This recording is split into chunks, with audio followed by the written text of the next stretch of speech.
Soy el doctor Salomón Portillo. Vamos a ver ahora la clase que corresponde a óptica de la visión, función receptora y nerviosa de la retina y neurofisiología de la visión central. Entonces, para comenzar, siempre hago énfasis en que revisen los contenidos del manual. Aquí es donde está descrito lo más importante que tienen que saber ustedes con respecto al tema que vamos a ver ahora. Tienen que ver con principios físicos de la luz, la óptica del ojo, sistema humoral, anatomía, fotoquímica y la visión en color. Acá están descritos todos los objetivos para que puedan tener una idea más completa de todo lo que va a tratar el tema. Y cuando hagan la revisión, recuerden que es capítulo 50 y 51 de la Guidance Hall de la edición 13. Entonces, vamos a comenzar hablando de los principios físicos de la óptica. En su libro menciona que estos son, hay más, pero realmente estos son los que nos vamos a enfocar por los que son los que más nos interesan, que es la física de la refracción lumínica. Esta lo que tiene que, de lo que trato, de lo que ve es cuando la luz atraviesa un medio, cuando está viajando, digamos, libremente en el aire, tiene un índice de refracción de 1, pero tiene una velocidad y una longitud de onda. Cuando este rayo de luz choca contra una superficie, ya sea transparente, sólida o que sea un medio acuoso, lo que nosotros vamos a poder observar es que hay un cambio en la velocidad, eh, puede haber un cambio en la dirección y la longitud de onda disminuye. Esos son los cambios que hay en la propagación de la luz en un medio diferente al aire, ¿verdad? En el cual se está desplazando. La física del enfoque en óptica geométrica es el punto donde convergen los rayos de luz, en el punto donde se concentran, ahí de un punto específico observado. Y la profundidad del foco tiene que ver únicamente con la nitidez o la resolución con la cual se puede observar determinado objeto, aun cuando en el plano hay rangos de movimiento, es decir, cuando se puede estar movilizando, ya sea la persona que está observando el objeto o el objeto mismo, y se puede observar siempre con nitidez. Entonces, cuando el rayo de luz, como les había mencionado, que avanza, choca contra una superficie, dos cosas son las que se van a dar. Hay un descenso en la velocidad de transmisión por el cambio de ese objeto contra el cual la luz ha chocado y hay una reducción de la longitud de onda. Vamos a poder ver esto en la refracción de la luz en esta imagen. Aquí, como ustedes pueden observar, ambos rayos de luz están siendo enfocados hacia un objeto en la imagen A y en la imagen B. En la imagen A es un objeto que está perpendicular a la proyección de los rayos. Los rayos están dirigidos de forma paralela y cuando ustedes pueden observar la luz choca e ingresa a través de ese objeto, no hay cambio en la dirección. Los haces de luz siempre llevan esa línea paralela, pero lo único que pueden observar es que, por ejemplo, la amplitud de la longitud de onda representada por esa banda de coloración puede ser rosácea, puede ser violeta, no sé qué color la ven ustedes, pero se puede evidenciar que es más corta. Entonces esa reducción de la longitud de onda es la que se da cuando cambia el desplazamiento de la luz en un objeto que tiene un índice de refracción diferente. Veamos la parte B. La parte B, si ustedes se fijan, el vidrio ahora tiene una angulación. Entonces, aquí la diferencia es que sí vamos a tener un cambio en la dirección del desplazamiento de la luz.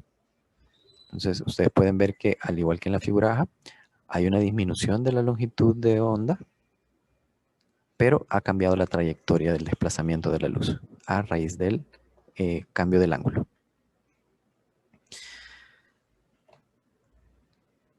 Entonces, vamos a describir los efectos de la luz que hay en los diferentes tipos de lentes. Tenemos una lente convexa que a la conclusión que vamos a llegar con esto es que la lente convexa concentra los rayos de luz. Ustedes ven, el haz de luz se dirige siempre de forma paralela, directa hacia el lente, de forma perpendicular, pero el lente tiene una angulación, tiene una cierta curvatura. Si ustedes ven la línea del centro, esa no cambia. Esa ni de dirección, ni hace giros, ni angulaciones. Esa siempre entra perpendicular, sale perpendicular.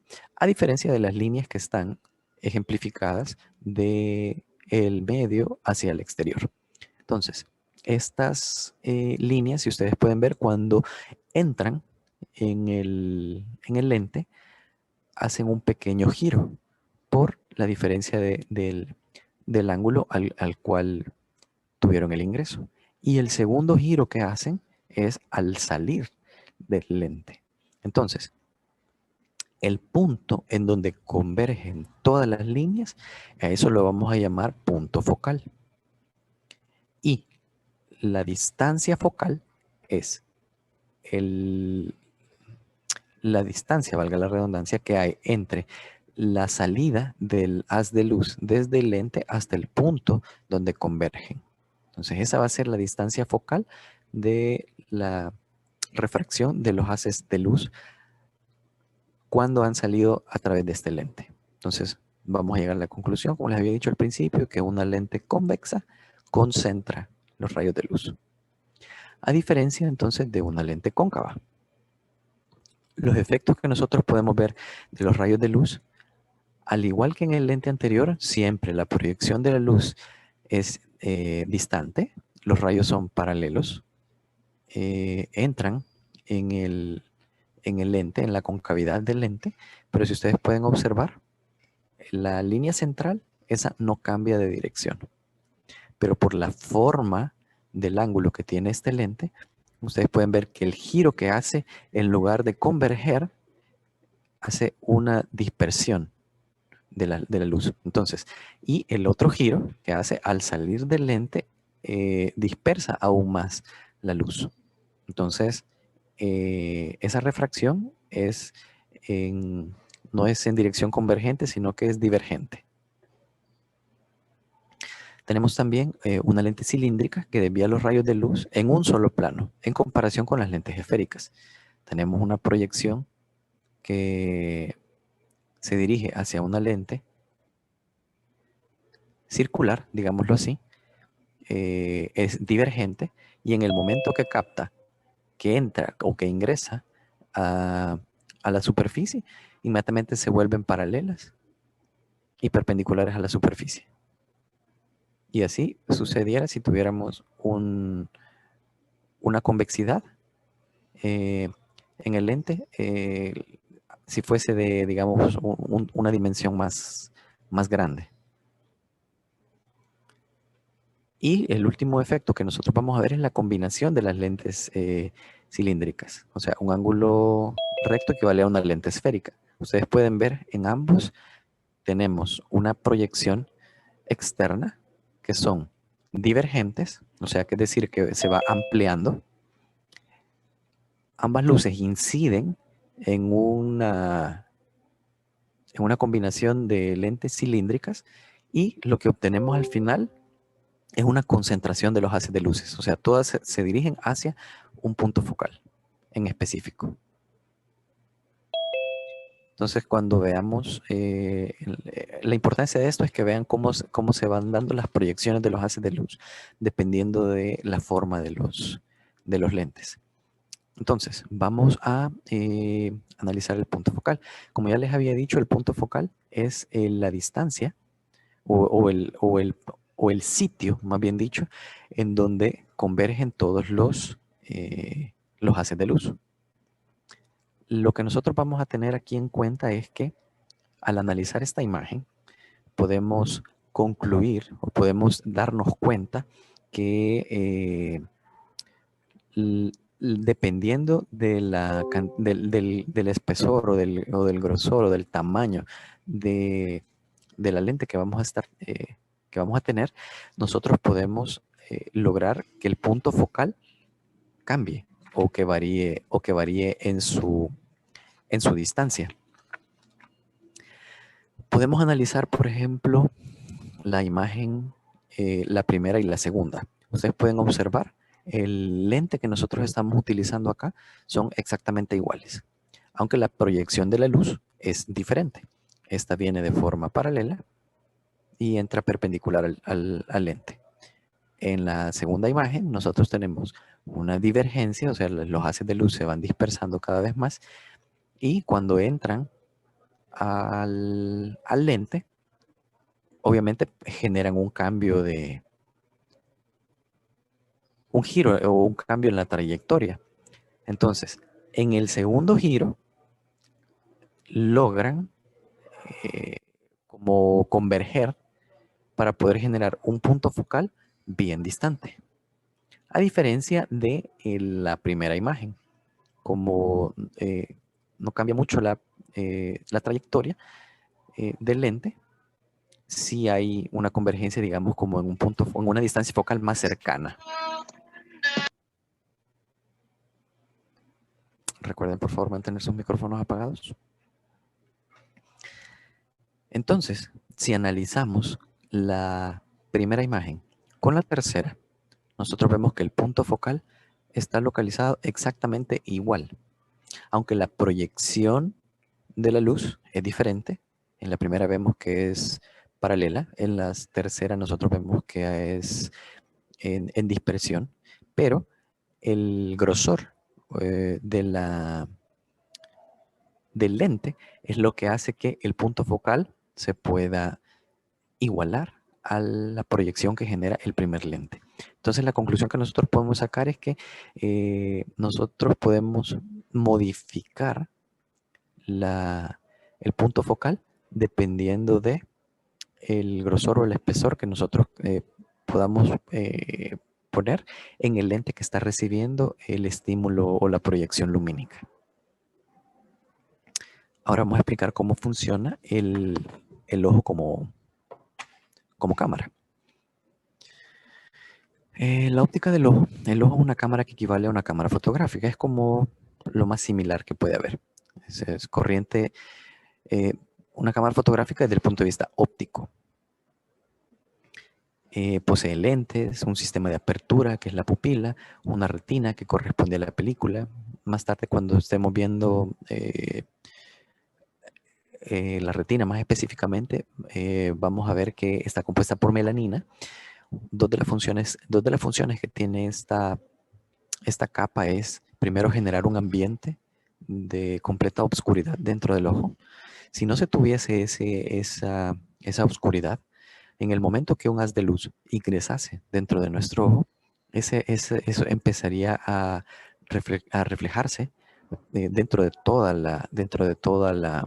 el globo ocular, lo que no nos permitiría concentrar una imagen porque habría demasiada luz dentro de la cavidad ocular. Y también sirve como reservorio de la vitamina A, que luego lo vamos a ver que es importante para la formación de fotorreceptores. Entonces, al principio, cuando les había hablado de el desplazamiento de los haces de luz, nosotros sabemos que la luz viaja a 300.000 kilómetros por segundo y tiene un índice de refracción en el aire de 1. O sea, realmente no tiene nada que le pueda generar una disminución en su velocidad o un cambio en su longitud de onda. Pero eso es desde el sitio donde se proyecta la luz hasta que choca contra la primera estructura que nosotros tenemos dentro de nuestro globo ocular, que es la córnea. Inmediatamente la luz ingresa a la córnea y el humor acuoso, que es lo que está posterior a la córnea en la cámara anterior, nosotros ya tenemos un incremento en el índice. Quiere decir que la velocidad disminuye. ¿Ok? Luego, sabemos que después de que pasa la córnea y la cámara anterior en el humor acuoso, inmediatamente después de eso tenemos el cristalino. En el cristalino, la velocidad aumenta un poquito, aunque es mínimamente, digamos, numéricamente perceptible, pero sí en cuanto a la velocidad del impulso sí es significativo y se convierte en un 1.33. Luego, Cuando sale del cristalino y viaja a través de toda la cámara posterior y el humo acuoso hasta que incide en la retina, hay dos variaciones. En el cristalino es de 1.4 y en todo el humor vítreo es de 1.34. Entonces aquí podemos verlo ejemplificado. Aquí donde están las flechas es donde se emitió la luz, ingresa en la córnea, luego hace el cruce por el cambio del punto focal y luego se dirige hasta la retina. Entonces ahí podemos ver cómo el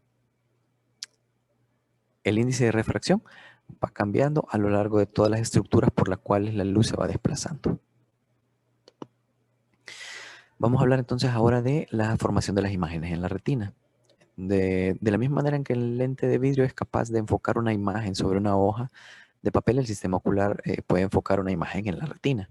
O sea, es como que ahí es donde la imagen se enfoca y dado que como hay un punto, digamos, a la mitad de la trayectoria desde el cristalino hasta la retina donde la imagen se invierte porque los haces de luces cambian el punto, eh, la imagen se observa como invertida.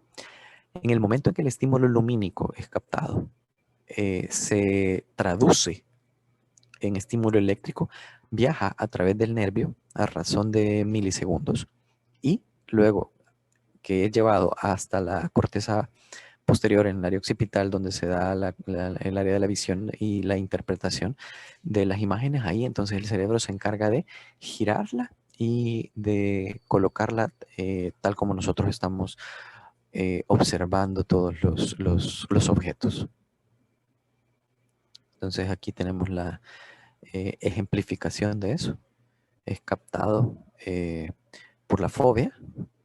Ahí es donde se hace la traducción, digámoslo así, o donde se hace la conversión del impulso lumínico en impulso eléctrico, viaja a través del nervio óptico hasta la corteza visual. Aquí tenemos otro ejemplo. Vemos una manzana. La proyección hace que la manzana dentro de nuestra retina, cuando llega al fondo, se vea invertida, pero el cerebro hace el cambio. Ahora, otra de las cuestiones importantes para esto también es el reflejo de acomodación.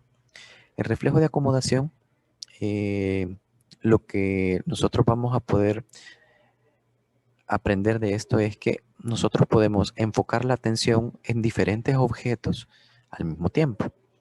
No necesariamente tenemos que movilizarnos nosotros para poder generar un enfoque en determinado objeto, sino que eso lo hace el cristalino.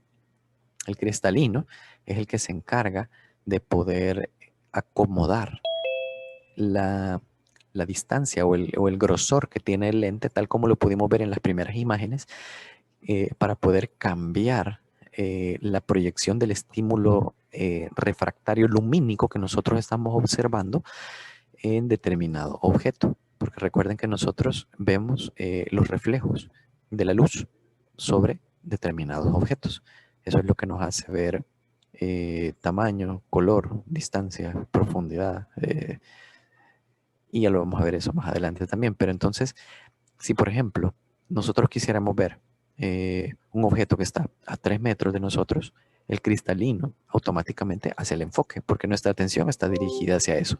Si nosotros quisiéramos ver un objeto que está a 5 metros, no nos tenemos que desplazar para poder enfocarlo. Al nosotros centrar nuestra atención en ese particular objeto, entonces el cristalino acomoda y hace esos cambios conformacionales de su estructura para poder generar esa acomodación. Ustedes ven aquí, por ejemplo, en la imagen, no es lo mismo la distancia que el ojo, que el cristalino tiene que tener, la forma que tiene que tener para poder enfocar adecuadamente el árbol que está a una distancia más lejana que lo que está ese papel con la letra A. Ustedes pueden ver que hay un mecanismo de acomodación. Cambia la estructura del cristalino para que el punto focal pueda enfocar un objeto a una distancia distinta. ¿Cómo se hace eso? Nosotros aquí tenemos una imagen frontal y un corte transversal. La imagen frontal, nosotros vemos el cristalino en el fondo, tenemos la pupila, y dentro de esta tenemos los ligamentos suspensorios. Estos están fijados radialmente, quiere decir que están rodeando de manera circular toda la pupila para poder generar miosis y midriasis, que sería como la apertura y el cierre de esta. Entonces, estos ligamentos se encuentran constantemente tensos por sus inserciones. Entonces, cuando necesitan que se cierre, solo liberan un poquito de tensión y entonces generan cierre. Cuando nosotros queremos regular la cantidad de luz. Y cuando no hay luz, entonces se tensan y generan apertura para que más luz pueda ingresar y entonces nosotros podamos ver en sitios donde no hay tanta proyección lumínica. Tenemos también las fibras meridionales y las fibras circulares, que estas son las que se contraen y arrastran las inserciones para poder generar esos movimientos. Entonces, una de las patologías que nosotros tenemos, lo que vamos a las patologías que tienen que ver con la visión se les llama vicios de refracción. Estos vicios de refracción son alteraciones de las lentes que nosotros tenemos dentro del globo ocular, con la formación del foco, de la visión de otros lugares que no son la retina, y se produce una visión borrosa. Dentro de esto, nosotros tenemos alteraciones de la curvatura de la córnea, pueden ser alteraciones en la curvatura del globo ocular, incluso cuando estamos hablando de pacientes con patologías tales como la diabetes, por ejemplo, nosotros sabemos que dentro del globo ocular tenemos líquido. Este líquido puede verse alterado también al tener, por ejemplo, niveles altos de azúcar, se puede ver alterada también la densidad de este mismo. Entonces, eso puede hacer que disminuya o que aumente, perdón, el índice de refracción, por lo que la dispersión de la luz dentro de esto ya no va a ser igual. Pero, como ahorita lo que estamos viendo es un problema de acomodación del cristalino, vamos a hablar un poquito de la presbicia. Aquí tenemos una dificultad para poder enfocar. ¿Qué es lo que tenemos? Como característica puede ser un endurecimiento gradual de la flexibilidad del cristalino. El cristalino ya no se mueve adecuadamente y entonces esto nos va a generar que ya no tengamos una visión adecuada. Como pueden ver en la imagen, aquí tenemos,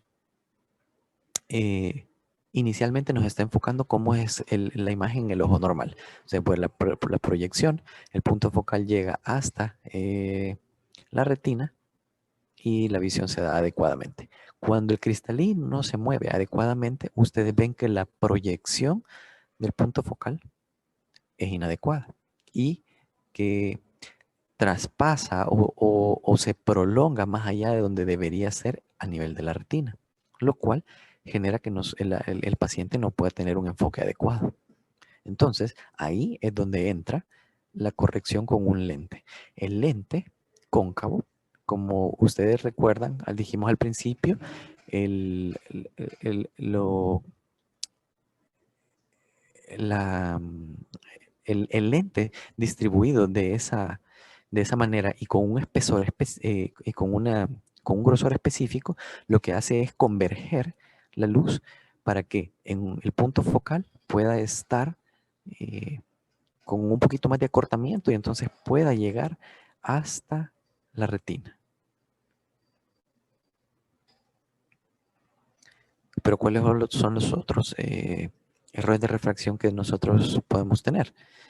Vamos a hablar, por ejemplo, de la miopía. Es visión lejana dificultosa, son enfoques de rayos de luz por delante de la retina. Nuevamente, aquí lo que podemos ver es que hay una alteración conformacional en la anatomía del globo ocular, lo cual hace que el punto focal nunca alcance la retina. Entonces, el tamaño del ojo puede variar. Puede ser, por ejemplo, una patología que puede dar esto, por ejemplo, es el glaucoma, cuando se cierra uno de los ductos que drena los líquidos intraoculares. Entonces hay un aumento de la presión porque aumenta el volumen de líquido, entonces eso cambia, hace que el globo ocular aumente, entonces eso nos puede dar problemas de visión, aunque claro, ahí no es precisamente que sea la miopía el problema, sino que es el aumento de la presión intraocular y el glaucoma lo que está ocasionando eso, pero nos puede dar el mismo problema. Entonces, ¿qué se hace? ¿Cómo se corrige? Se introduce un lente cóncavo que lo que hace es, como recordamos que se dispersa un poco la luz, hace que se proyecte un poco más el punto focal y entonces al fin pueda llegar hasta la retina y pueda eh, ser enfocado e interpretado adecuadamente. ¿Qué otro problema podemos tener? Tenemos la hipermetropía, visión borrosa de objetos cercanos y la característica es que el enfoque de las imágenes por detrás de la retina no se está dando adecuadamente. Tenemos el ojo normal. Aquí lo que tenemos es que por alguna razón se disminuye la distancia entre el cristalino y la retina, entonces el haz de luz eh, se proyecta mucho más distante, más lejos, entonces el cristalino no alcanza a poder acomodarlo para poder verlo adecuadamente. ¿Qué es lo que tenemos que hacer entonces? Alejamos las cosas para que la proyección de la luz sea más distante y entonces que el haz de luz pueda llegar adecuadamente. ¿Cómo se corrige eso? De igual manera, con la colocación de un lente cóncavo, convexo, perdón, y eso hace que el punto focal se concentre en una distancia más corta y entonces ya se pueda ver adecuadamente. Y el último que nosotros vamos a ver es el astigmatismo. Es una curvatura irregular de la córnea. ¿Qué es lo que tenemos? Visión borrosa y distorsionada. Aquí es como que nosotros tuviéramos un problema que no permite que la luz se ingrese adecuadamente. Entonces, como pueden ver, está la córnea normal y luego se hace como abultada o hay irregularidades en ella, lo que genera que haya un punto focal no adecuado en cuanto a la distancia para poder estimular la retina, pero también hay haces de luz que divergen en diferentes puntos de la retina y entonces genera que el paciente tenga una visión borrosa o distorsionada. Usualmente esto se puede corregir con lente, pero la mayoría del tiempo es un procedimiento quirúrgico lo que corrige definitivamente este proceso. Vamos entonces a describir la estructura anatómica. Vamos a hablar un poquito de la retina.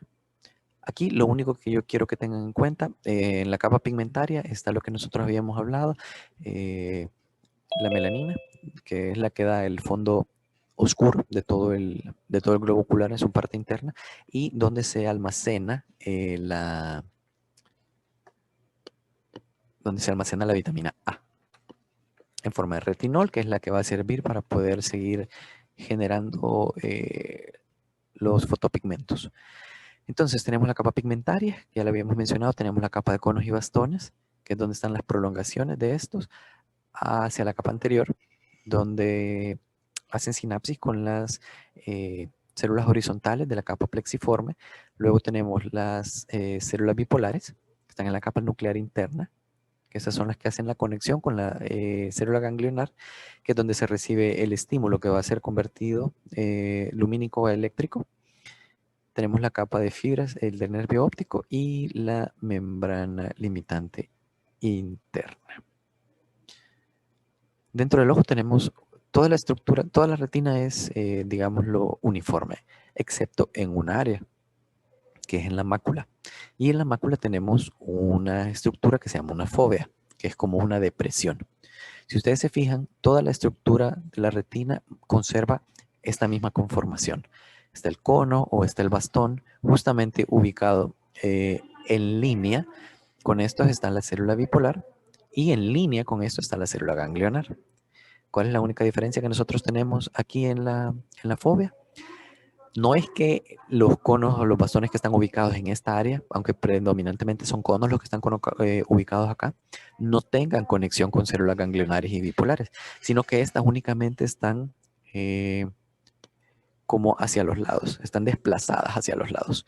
Ustedes pueden ver en la imagen que siempre hay conexiones, pero en ese particular punto el haz lumínico conecta o está en contacto directo con los conos y los bastones.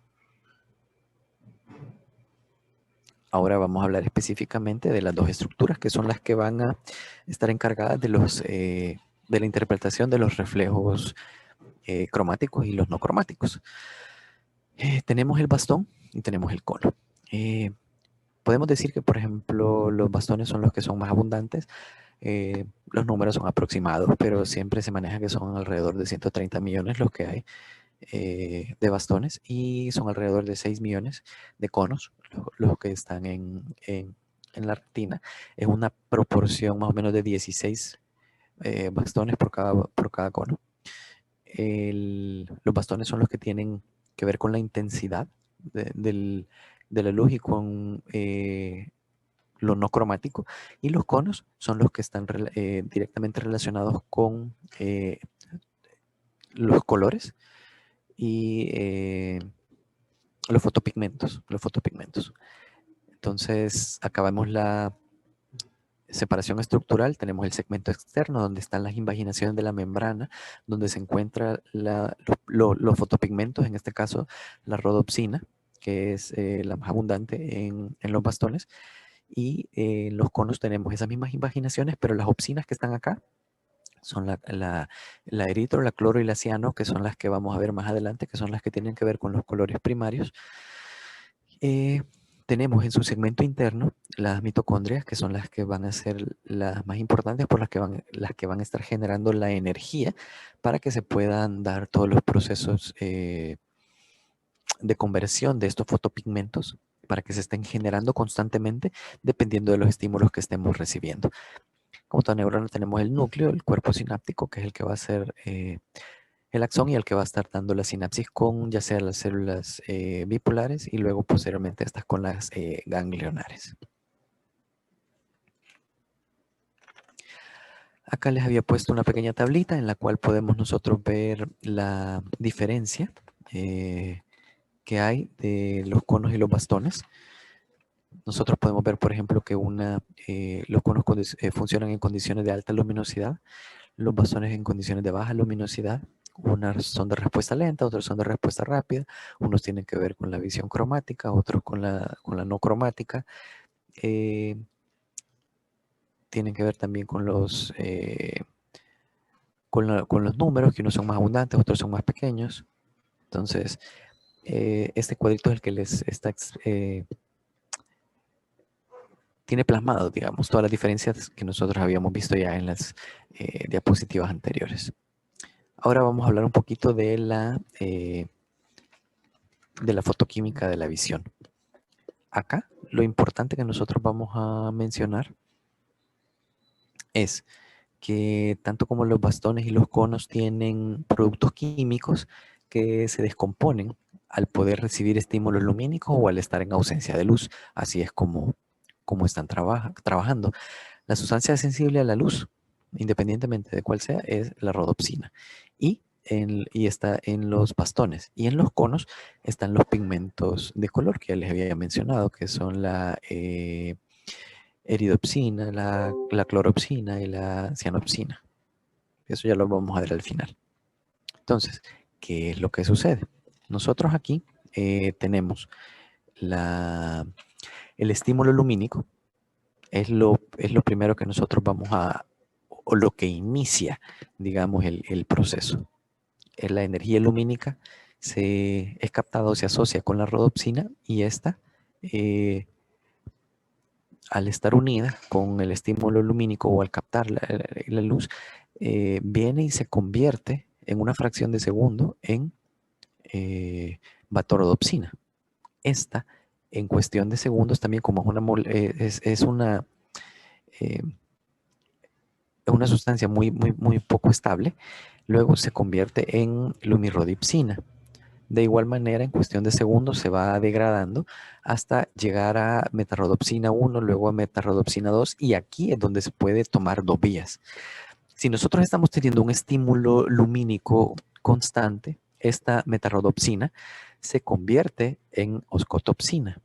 O si estamos, por ejemplo, en un sitio donde no hay mucha presencia lumínica, o estamos, por decirlo así, en un cuarto oscuro, nosotros vamos a tener esa transformación de metarrodopsina a todo transretinal. que es como la rodopsina activada, que es como, así como la describe el libro texto.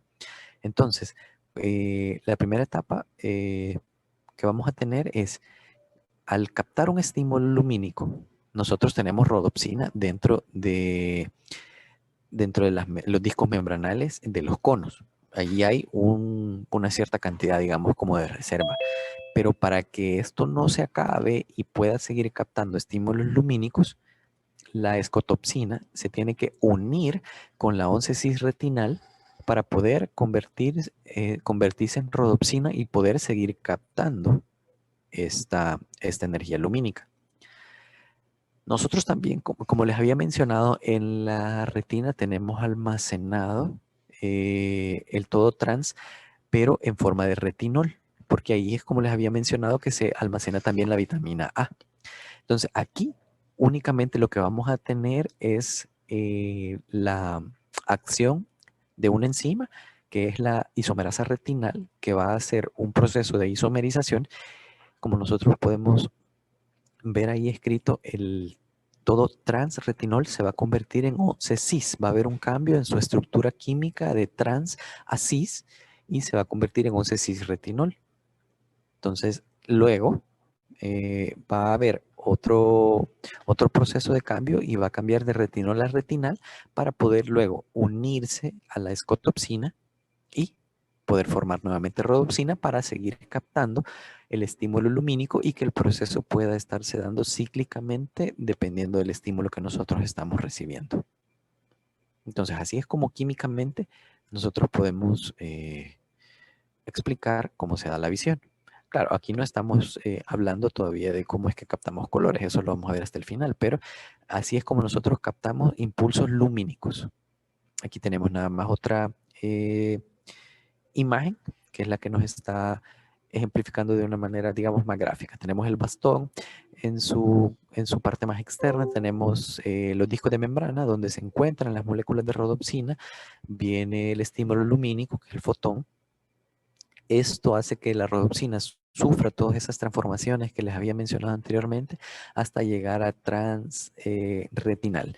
Cuando tenemos ese transretinal, se puede almacenar, como les había dicho, o puede convertirse a través de la isomerasa retinal, esa enzima, siempre con uso de energía proporcionada por la mitocondria, y se convierte en 11-cis retinal. Este 11-cis retinal se une,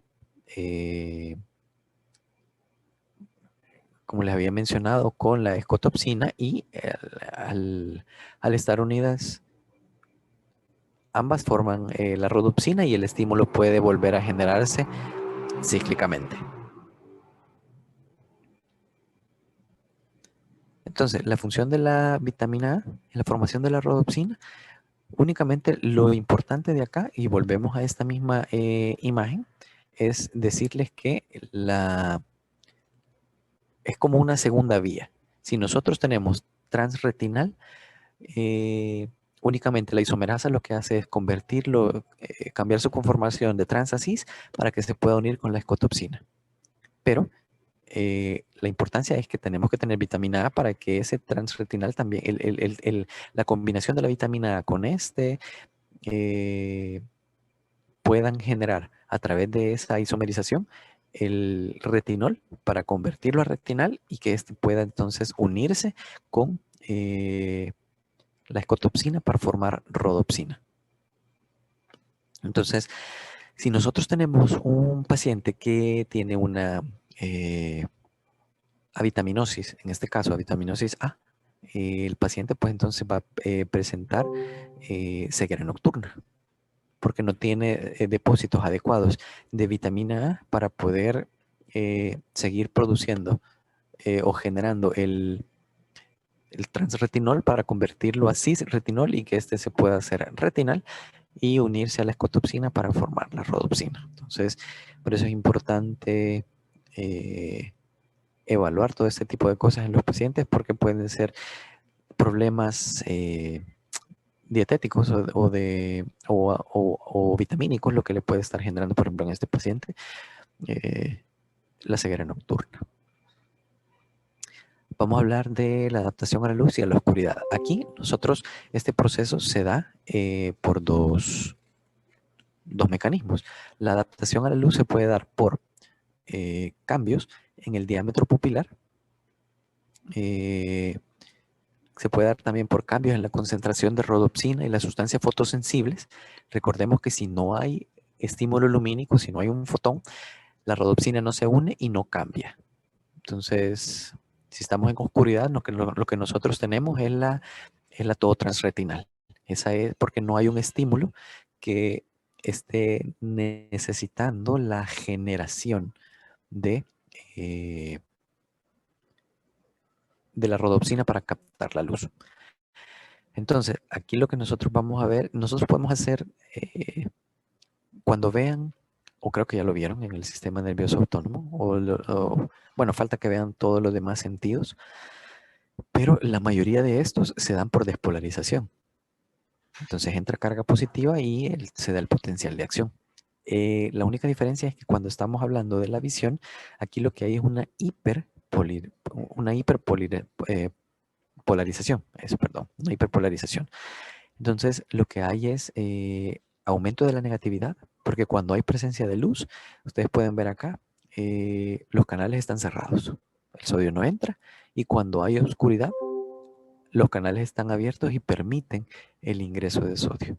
Así es como se da el flujo de corriente, siempre con utilización de energía, con intercambio de sodio hacia el exterior y de potasio al interior. Entonces, estas son las dos adaptaciones que generan esos cambios o las adaptaciones que nosotros podemos tener a la oscuridad y a la luz.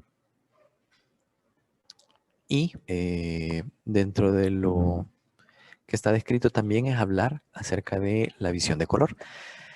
En el libro texto tienen ustedes un gráfico. En este gráfico lo que pueden observar es que hay conos que detectan colores azules, conos que detectan color verde y conos que detectan colores rojos.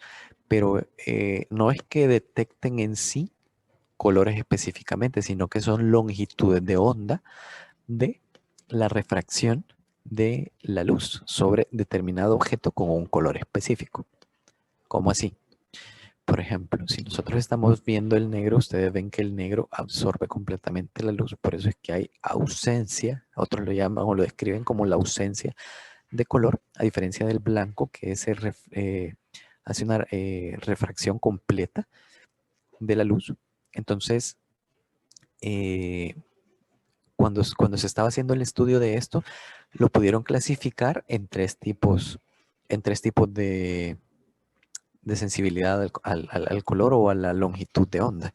Tenemos los L, los M y los S. Los L, o que son los que captan longitud de onda larga, son los que están asociados con el color rojo. Y estos son los de eritropsina. Estos andan captando una longitud de onda aproximadamente de 564 a 580 nanómetros. Los M o de longitud media, estos son los de cloropsina. Estos están asociados al color verde.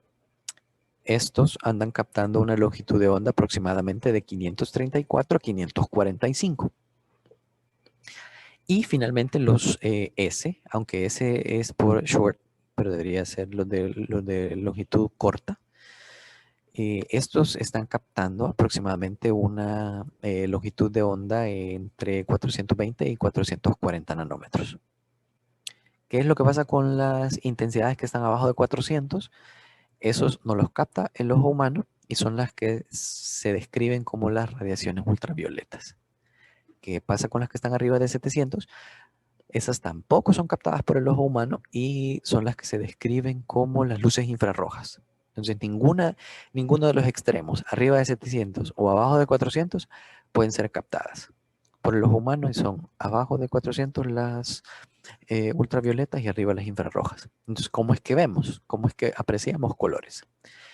Cuando un rayo de luz pega en un objeto y recibimos el reflejo de este y hagamos de caso que estamos señalando una línea perpendicular a donde está la línea punteada.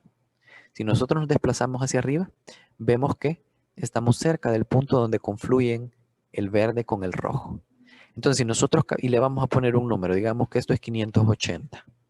Si nosotros vemos un objeto y la longitud de onda es de 580 nanómetros, nosotros estaríamos viendo un objeto color naranja.